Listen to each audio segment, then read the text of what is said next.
నమస్తే, టెలివిజన్కి స్వాగతం. నేను మీ సంధ్య. సినిమా ఇండస్ట్రీ ఒకప్పుడు 100 సినిమాలు, 50 మంది హీరోలు, నిరంతరం అదొక ప్రవాహం అన్నట్టుగా కొన్ని వందల రిలీజ్లు అన్నట్టు ఒకప్పుడు ఉండేది. సీన్ కట్ చేస్తే ఇప్పుడు ఎలా ఉంది ఈ పరిస్థితి నేను ప్రత్యేకంగా చెప్పాల్సిన అవసరం లేదు. చిన్న సినిమాలు వస్తున్నా అవి థియేటర్కు వచ్చిన నిర్మాతలకు నష్టాలు తప్పితే ఇంకేం మిగిల్చట్లేదు. పెద్ద హీరోలు ఎందుకింత డిలే చేస్తున్నారు? సినిమా ఇండస్ట్రీకి సంబంధించి ఒకప్పుడు సంవత్సరంలో అన్నన్ని సినిమాలు తీయడం సాధ్యమైనప్పుడు ఇప్పుడు ఎందుకు సాధ్యం కావట్లేదు అనేది 100 రోజుల సినిమాకు సంబంధించి ఒకప్పుడు డిస్కషన్ జరిగితే ఇప్పుడు 100 కోట్ల ఇన్కమ్కి సంబంధించి డిస్కషన్ జరుగుతుంది. ఏంటి మార్పు? మంచికేనా? ఏం జరుగుతోంది తెలుసుకునే ప్రయత్నం చేద్దాం. చరిత్రకారులు, సినీ రాజకీయ విశ్లేషకులు చిల్లగడ్డ శ్రీకాంత్ గారు మనతో ఉన్నారు. ఆయన మాటల్లో. శ్రీకాంత్ గారు నమస్తే. నమస్కారం సండి గారు. ఏంటి అప్పుడు 100 రోజులు ఆడడము గొప్ప, లేకపోతే ఇప్పుడు 100 కోట్లు వసూలు చేయడం గొప్ప అంటే ఏం చెప్తారు? ఆ రోజుల్లో అది గొప్ప, ఈ రోజుల్లో ఇది గొప్ప. దేనికి అదే అప్పుడు నంబర్ ఆఫ్ థియేటర్స్ ఉండేవి. ఏబిసి 3 సెంటర్లు ఉండేవి, 3 స్టేషన్స్, 3 కేటగిరీస్. అలా ఏబి మొదట విడుదలైపోయేవి. తర్వాత మళ్ళీ బిలో బ్యాలెన్స్ ఉన్నటువంటి స్టేషన్స్లో తర్వాత రిలీజ్ అయ్యేది. ఆ తర్వాత సికి వచ్చి సి తర్వాత మళ్ళీ సంవత్సరం గ్యాప్లో మళ్ళీ ఓవర్ఫ్లోస్, మళ్ళీ వేయటం, సెకండ్ రిలీజులు, థర్డ్ రిలీజులు, ఇట్లా రన్ అంటారు. ఇట్లా ఆడే సినిమా. మొదట హిట్ అయిన సినిమాలు 100 రోజులు ఆడితేనే ఆ రోజులు వసూళ్ళు సరిగ్గా డిసిఆర్ అంటారు, డైలీ కలెక్షన్ రిపోర్ట్, దానిని అనుసరించి ఎంత రాబట్టింది, ఏ విధంగా రాబట్టింది అనేటటువంటి ఒక సినిమా పండితులు, ట్రేడ్ పండితులు లెక్క కట్టేవాళ్ళు. ఇప్పుడేంటంటే ఏబిసిడిఈఎఫ్ అన్ని చోట్ల ప్రపంచవ్యాప్తంగా కూడా ఇవాళ విడుదలైపోతుంది ఒకేసారి ఏకకాలంలో. కాబట్టి మొదటి 3-4 రోజులలోనే ఎంత ఎక్కువ రాబడితే అంత మీకు వాళ్ళు లాభాల బాట పట్టడానికి అవకాశం ఉంటుంది అనేటటువంటిది. ఇవాళ ఎంత బాగున్న సినిమా కూడా మనకు 20 రోజులు ఓటీటీలోకి వచ్చేస్తుంది. అది యాజ్ పర్ అగ్రిమెంట్స్ ప్రకారం మహా అయితే 4 రోజులు.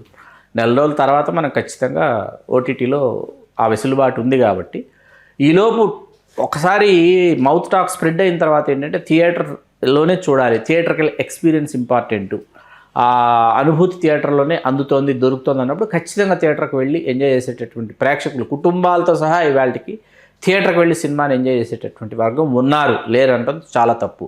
ఎందుకంటే థియేటర్లకు ఇవాళకి ప్రేక్షకులు కదిలి తరలి వస్తున్నటువంటి నేపథ్యంలో వాళ్ళకి అందించాల్సినటువంటి వినోదాన్ని సరైన విధంగా, సరైనటువంటి వినోదం సరైన సమయంలో అందిస్తే ఖచ్చితంగా సినిమా థియేటర్లు అన్నీ కళకళలాడతాయి. ఇవాళ అన్ని ముఖ్య పట్టణాల్లో కూడా ఏంటంటే డిజిటలైజ్ చేశారు.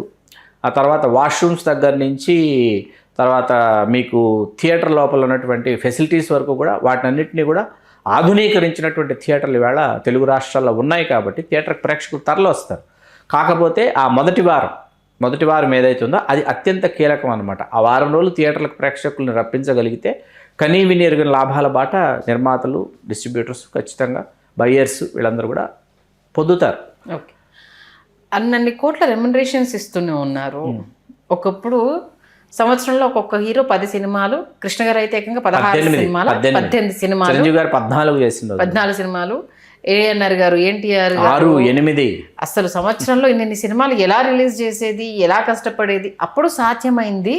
ఇప్పుడు ఇంకా టెక్నాలజీ పెరిగింది. అప్పటితో కంపేర్ చేస్తే ఇప్పుడు టెక్నాలజీ పెరిగినప్పుడు ఇంకా ఫాస్ట్గా అవ్వాలి కదా. అవును, అంటే ఇప్పుడు ఇక్కడ ఏమైందంటే చాలా మంచి ప్రశ్న వేశారు. సాంకేతికత పెరిగిన కొద్దీ ఏమవుతుందంటే కథ గురించి, పాత్రల గురించి, ఉద్వేగాల గురించి ఆలోచించేటటువంటి ఒక తరం అంతరించిపోయింది. ఓకే, మన తెలుగు సాహిత్యంలో మనం లెక్క కట్టలేనటువంటి కథగా సినిమాలకు పనికొచ్చేటటువంటి కథా వస్తువులు కావచ్చు, పాత్రలు కావచ్చు, భావోద్వేగాలు కావచ్చు, అద్భుతమైనటువంటి కథలు ఉన్నాయి.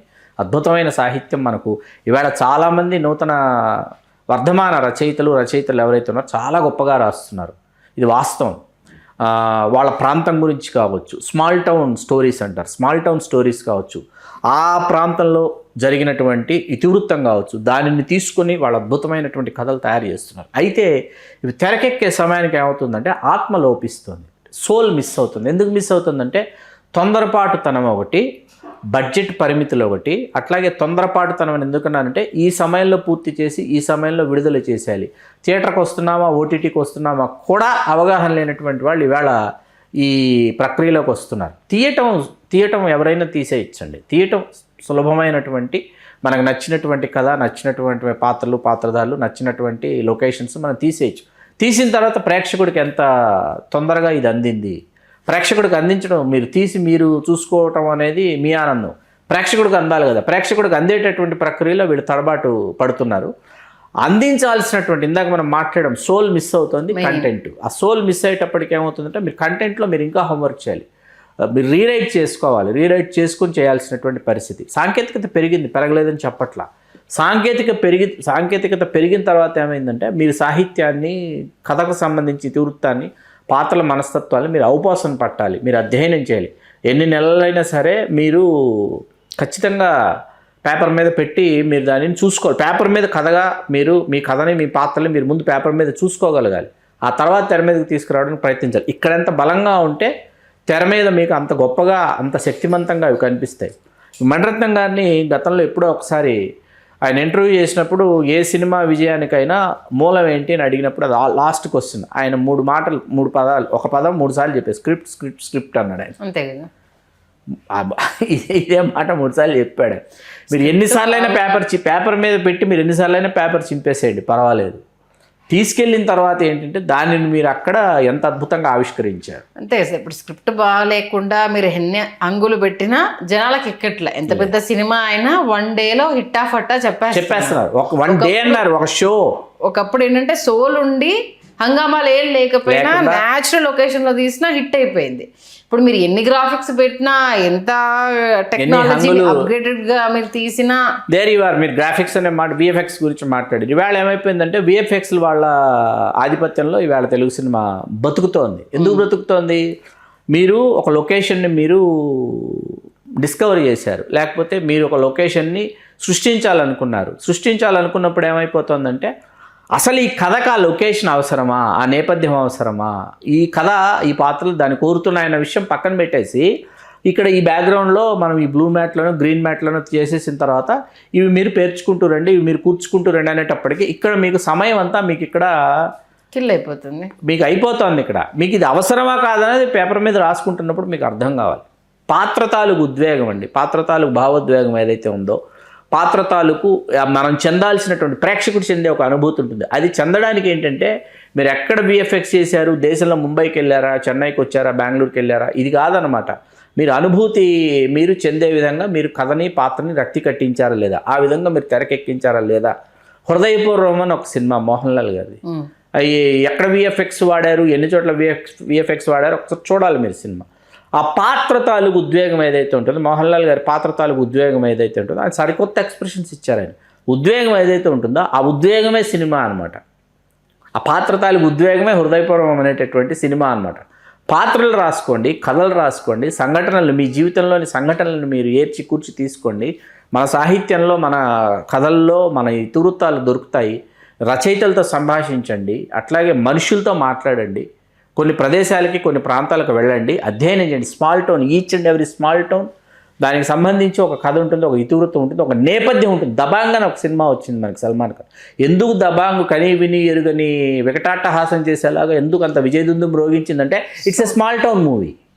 ఒక small town, real life incidents, real life characters, small town movie అయ్యేటప్పటికి ప్రేక్షకులు పట్టం కట్టారు. పుష్పకి ఎందుకు మనం నీరాజనాలు పలికాం, కాంతారాకి ఎందుకు నీరాజనాలు పలికామంటే కాంతారా నేపథ్యం, అక్కడ ఆ ప్రాంతంలో ఉన్నటువంటి వాళ్ళ యొక్క సంస్కృతి ఏదైందో, సంప్రదాయం ఏదైతే ఉందో దానిని ఆధారం చేసుకుని వాళ్ళ పాత్రల్ని రాసుకున్నారు, ఆ కథని సృష్టించుకున్నారు. ఇవి కూడా జనాల్లోకి రావడానికి చాలా టైం పట్టింది కదా. Time taking. ఇప్పుడు లిటిల్ హార్ట్స్ సినిమా సార్, ఏవిఎఫ్ఎక్స్ ఉన్నాయి, మంజుమల్ బాయ్స్ ఏవిఎఫ్ఎక్స్, అవును సౌండ్ చేసాయా లేదా, ఏ రేంజ్ హిట్ అయ్యాయి.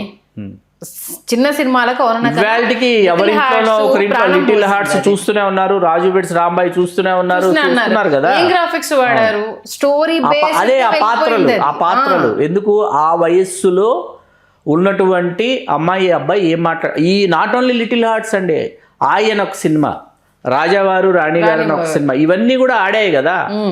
నేటివిటీ ఆయనదైతే కంప్లీట్ నేటివిటీ. కమిటీ కుర్రోళ్ళు, ఎంత మంచి సినిమా కమిటీ కుర్రోళ్ళు.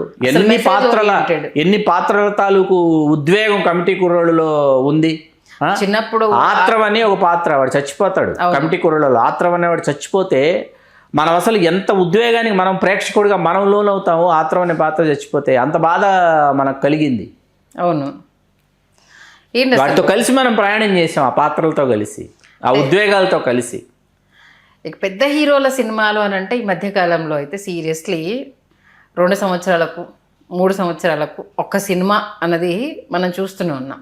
పెద్ది రావడానికి ఎంత టైం పట్టింది అనేది, పుష్ప 1 పుష్ప 2 రావడానికి ఎంత టైం పట్టింది అనేది, పుష్ప 3కి అయితే 2029 అంతే 2029లో పుష్ప 3కి డేట్ ఉంది. అంటే ఈ మధ్య 31 29 కాదు, రావడానికి ఇంకో 1 ఇయర్ అన్న పడుతుంది. వచ్చే సంవత్సరం. అంటే ఇప్పుడు ఆల్మోస్ట్ 2 ఇయర్స్ దాకా మనకు అల్లు అర్జున్ గారి దగ్గర నుంచి సినిమా లేదు.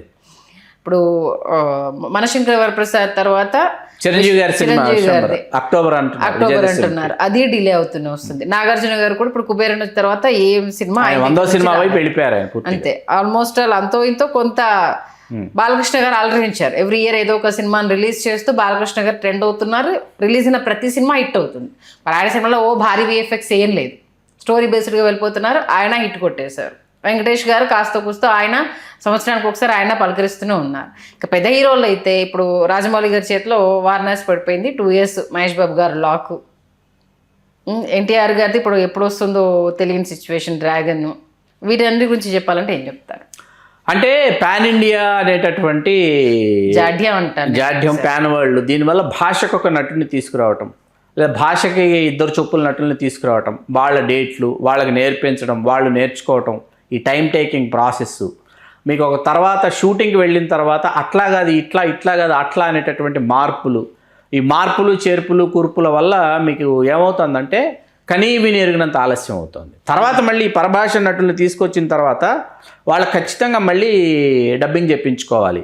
మీకు ఈవేళ చాలా బిజీగా 365 రోజులకి 366 రోజులు తీరిక లేనటువంటి వాళ్ళు డబ్బింగ్ ఆర్టిస్టులు అండి. ఖచ్చితంగా వాళ్ళు డబ్బింగ్ చెప్పాలి. ఈ మీకు తర్వాత విఎఫ్ఎక్స్, మీకు ఈ దీనిలో ఏమైపోతుందంటే మీకు ఇందాక మనం మాట్లాడుకున్నట్టు సోల్ మిస్ అవుతాను. అది పెద్ద విషయంలో మనకు అర్థమైంది. ఆ విషయం పెద్దలో సోల్ అందుకే మిస్ అయింది. సోల్లో లేదు, మీకు పెద్ద సోల్ మిస్ అవుతుంది. ఒకప్పుడు సినిమా రిలీజ్ ఆ ఉద్వేగం, పాత్ర అక్కడ చనిపోతుంది అంటే ఎవరు, అప్పలసూరి పాత్ర మన జగపతి బాబు గారు చనిపోతున్నారంటే మనకు బాధ కలగట్లా. మనం ఏదో అక్కడ ఏదో సన్నివేశం జరుగుతుంది, వాళ్ళు ఏదో తీశారు, మనం ఏదో చూస్తున్నాం అన్నట్టు చూస్తున్నాం. దాన్నే సోల్ మిస్ అవ్వడం అంటారు అనమాట. మళ్ళీ ఏంటంటే ఒకప్పుడు సినిమా రిలీజ్ అయింది అని అంటే ఎన్ని వేల కుటుంబాలు బ్రతికేవి. ఖచ్చితంగా అండి, 100 కుటుంబాలు కాదు. సినిమా పరిశ్రమలో సరే సంవత్సరాల తరబడి కొనసాగిన ఆర్టిస్టులకు ఉపాధి దొరుకుతుందని సంతోషపడాలా, లేకపోతే ఉపాధి కొంతవరకే ఉంటుంది, విఎఫ్ఎక్స్ ఈ మ్యూజిక్ వీటన్నింటికి టైం ఎక్కువ తీసుకుంటుందని బాధ, వీటికి ఎక్కువ సమయం తీసుకుంటుందండి, వీటికి చాలా ఎక్కువ సమయం తీసుకుంటుంది. దానివల్ల ఏంటంటే ఆత్మ లోపిస్తోంది, అనుభూతి చెందటం లేదు, ప్రేక్షకుడికి అందాల్సినటువంటి వినోదం అందటం లేదు. అందుకని ప్రేక్షకులు ఏం చేస్తున్నారు, ఇల్లు విడిచి వెలుపలికి రావట్లేదు. డ్రాయింగ్ రూము లేకపోతే మాస్టర్ బెడ్రూమ్ నుంచి కొంతమంది డ్రాయింగ్ రూమ్లో ఫిక్స్ చేసుకున్నారు హోమ్ థియేటర్స్, ఇంకొంతమంది మాస్టర్ బెడ్రూమ్లో ఫిక్స్ చేసుకున్నటువంటి స్క్రీన్స్, ఎల్ఈడీస్. వాళ్ళు అవి విడిచిపెట్టి వెలుపలికి రావడానికి వాళ్ళకి మనస్కరించట్లా. పాత సినిమాలు, ఇష్టం వచ్చిన సినిమాలు, విశ్వనాథ్ గారి సినిమాలు, జంధ్యాల గారి సినిమాలు, వంశీ గారి సినిమాలు, సింగీతం శ్రీనివాసరావు గారి సినిమాలు, కామెడీ బిట్స్, బాలచంద్ర గారి సినిమాలు, లేకపోతే మీరు చెప్పినట్టు కామెడీ జంక్షను, లేకపోతే ఇష్టమైన పాటలు వింటూనో ఇట్లా కాలం గడిపేస్తున్నారు తప్ప అద్భుతమైనటువంటి సినిమా థియేటర్కి వెళ్ళాలి, అసలు థియేటర్లో చూడకపోతే. మొన్న పెద్ద సినిమా అండి, జయాపజయాలతో అంటే టాక్తో నిమిత్తం లేక రకరకాల టాకులు, రకరకాల ఏమంటారు రివ్యూలు, రేటింగ్లు, రకరకాల డిస్కషన్స్ నడుమ పాపం సినిమా చిక్కి శల్యమైపోయింది. కానీ సంబంధం లేకుండా ఆడియన్స్ థియేటర్లకు వచ్చారు తెలుగు రాష్ట్రాలు. టాక్ని అసలు పక్కన పెట్టేసి, రివ్యూలు, రేటింగ్లు అన్నీ పక్కన పెట్టేసి, ట్రాష్ అని పక్కన పెట్టి సంబంధం లేకుండా కుటుంబాలతో థియేటర్లకు తరలొచ్చారు. నేను అనేది ఏంటంటే, ఒకప్పుడు మీరు ఇందాక 100 రోజుల సినిమా అనేటటువంటి 100 రోజుల సినిమాన 100 కోట్ల క్లబ్ అన్నది తీసుకొచ్చారు. 100 రోజుల సినిమా ఎందుకు ఆడేది, ఎప్పుడు ఆడేది అంటే రిపీట్ ఆడియన్స్ అనేవాళ్ళు ఉండేవాళ్ళు థియేటర్కి. ఖచ్చితంగా 100 రోజులు హౌస్ఫుల్స్ అయిన చిరంజీవి గారి సినిమాలు ఉన్నాయండి. 100 రోజులు హౌస్ఫుల్స్ అయిన చిరంజీవి గారి సినిమాలు, 100 రోజులు హౌస్ఫుల్స్ అయినటువంటి సినిమాలు ఉన్నాయి. అలాంటి సినిమాలు మన కళ్ళ ముందు సాక్ష్యం మగధీర అండి. 2009 చాలా సంవత్సరాలు అయ్యి ఉండొచ్చు, కానీ 2009లో మగధీర సృష్టించినటువంటి సంచలనం అటు మామూలు సంచలనం కాదు కదా. 175 రోజులు ఒకే కేంద్రంలో 2 థియేటర్లలో 175 రోజులు ఒక సినిమా ఆడటం అంటే, అందులో 100 రోజులు హౌస్ఫుల్స్, 2 థియేటర్లలో హౌస్ఫుల్స్ కావటం. నిజంగా ఇప్పుడు అలాంటి సినిమాలు రావడం అంటే కష్టమే. బట్ ఒక్కరోజైనా హౌస్ఫుల్ అయ్యేలాగా నిర్మాతలు కావచ్చు, హీరోలు కావచ్చు, దర్శకులు కావచ్చు కేర్ తీసుకుంటే బాగుంటుంది సార్. ఎందుకంటే ఇప్పటికే ప్రేక్షకుడు సినిమా ఇక్కడ థియేటర్కి రాకపోవడానికి గతంలో మనం చాలాసార్లు మాట్లాడుకున్నప్పటికీ థియేటర్కి రాకపోవడానికి ప్రేక్షకుడు దూరం అవడానికి కారణం హీరో అన్న విషయం హీరోలు గుర్తుపెట్టుకోవాలి. ఎందుకు హీరో అంటే ప్రేక్షకుల్లో నుంచి అభిమానులు పుట్టుకొచ్చారు. అభిమానులే మొదటి రోజు మొదటి ఆటకి ప్రీమియర్స్ అయినా ఆ తర్వాత షోస్ అయినా వాళ్ళే వెళ్ళి వాళ్ళ స్నేహితులను తీసుకురావాలి, వీళ్ళే వెళ్ళి వాళ్ళ కుటుంబ సభ్యులను తీసుకురావాలి, వీళ్ళే మళ్ళీ వచ్చి మళ్ళీ ఇక్కడ సినిమా చూడాలి కదా. ఈ క్రమంలో ఏమవుతుంది, మీరు కని విని ఎరుగని రీతిలో టికెట్ రేట్ 3,000 రూపాయల టికెట్ ఏంటండి, ప్రీమియర్స్ 3,000 రూపీస్ టికెట్, 2,000 రూపీస్ 3,000 చూస్తున్నారు కాదనట్లా. తిరిగి ప్రేక్షకుడు రావాలి కదా థియేటర్కి, వాడిని రానివ్వంది ఎవరు, రానివ్వకుండా చేస్తున్నది ఎవరు? మీరు కని వినేరుగని స్థాయిలో మీ రెమ్యూనరేషన్స్ పెంచేసుకుని మీరు ఆ రెమ్యూనరేషన్స్ ఇచ్చి తడిసి మోపిడై డైరెక్టర్కి ఇచ్చి తర్వాత మేకింగ్ ప్రొడక్షన్ ఇవన్నీ అయిన తర్వాత తడిసి మోపిడైనటువంటి వడ్డీలు, వీటి తర్వాత ఏంటి నిర్మాత అప్పుడు విడుదల చేసి ఎలాగైనా సరే దీనిని ఇలా మనం తీసుకోకపోతే నిజంగా లాభం మిగులుతుందా, లాభాలు మిగులుతున్నాయంటే లేవు. మళ్ళీ ఏది వడ్డీలతో సహా ఇలా వస్తే మళ్ళీ ఇంకొక సినిమా ప్రారంభించవచ్చు, ఏదో విధంగా మళ్ళీ ట్రాక్ మీదకి తీసుకెళ్ళొచ్చని పాపం నిర్మాత అభిలాష. థియేటర్కి ఎందుకు దూరం అయిపోతున్నాడు ప్రేక్షకుడు అని ఆలోచించాలి. చూద్దాం ఇక మీదటన్న ఆలోచనలో మార్పు వచ్చేసి ప్రేక్షకుడిని థియేటర్ వరకు రప్పించుకునే ప్రయత్నము హీరోలు కావచ్చు నిర్మాతలు కావచ్చు ఎంతవరకు చేస్తారనేది మంచి విశ్లేషణ ఇచ్చారు. Thank you Srikanth. ధన్యవాదాలు సంధ్య.